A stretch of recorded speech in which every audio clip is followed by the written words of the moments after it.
Oke, lanjut. Jadi ya setiap hari saya nggak kurang tidur ya. Karena kan kerja pulang jam 3, terkadang kalau lagi repot tuh sampai rumah jam 4 ya. Terus kuliah pagi jam 5:30, terkadang tergantung. Jam 3 baru selesai, 3:30 baru selesai gitu ya. Terus itu saya jalanin tuh selama 3 semester ya, berarti 1,5 tahun ya. Karena kan kalau diploma itu 3 tahun ya. Saya jalanin selama 1,5 tahun, dan di kampus ya masalahnya yaitu tidur ya. Tapi saya berusaha saat ujian itu saya akan belajar mati-matian sampai titik koma itu saya hafal. Cuman masalahnya besoknya saya lupa. Itu kelemahan saya.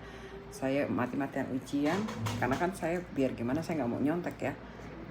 Lebih baik nilainya pas-pasan, tapi itu hasil kerja saya sendiri. Jadi sampai titik koma pun saya akan hafal, cuman besoknya saya akan lupa dengan apa yang saya itu, tapi saya mengerti gitu loh.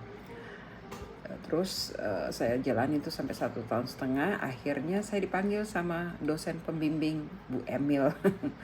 Ya, saya tahu tuh pasti ini karena masalah saya tidur, terus kurang konsentrasi di kelas. Akhirnya saya pergi tuh ke beliau ya, nemuin beliau. Terus akhirnya beliau ngomong, dia bilang, Yuli, kamu kalau begini terus nilaimu pas-pasan, ya memang sih kamu nggak pernah ngulang katanya.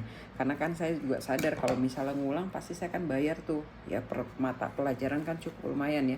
Sedangkan saya uang tuh kan harus saya bagi-bagi untuk kontrakan ibu saya, untuk kalau misalnya mereka ada sakit atau apa, terus untuk makan sehari-hari, untuk bayar listrik ya. Jadi semuanya tuh memang saya yang tanggung gitu loh. Dan memang puji Tuhan kalau di dokter gigi itu gajinya lumayan ya. Terus kita dapat insentif juga dari pasien, dari dokter juga kalau pas ada pasang kawat gigi gitu loh. Lumayan saat itu kita kalau dapat insentif tuh 200.000, 250.000 ya sekali itu ya. Jadi kan sebulan berarti tambahannya tuh banyak gitu. Itu sebulan tuh saya waktu itu gaji hampir besar ya, sekitar lebih dari 5 jutaan itu ya. Itu tahun itu ya, dari tambahan-tambahan yang saya dapat dari pasien segala macam. Dari situ ya saya bisa bayar kuliah saya bisa bayar kontrakan rumah saya bisa penuhin kebutuhan ibu saya, adik saya, kakak saya, semuanya.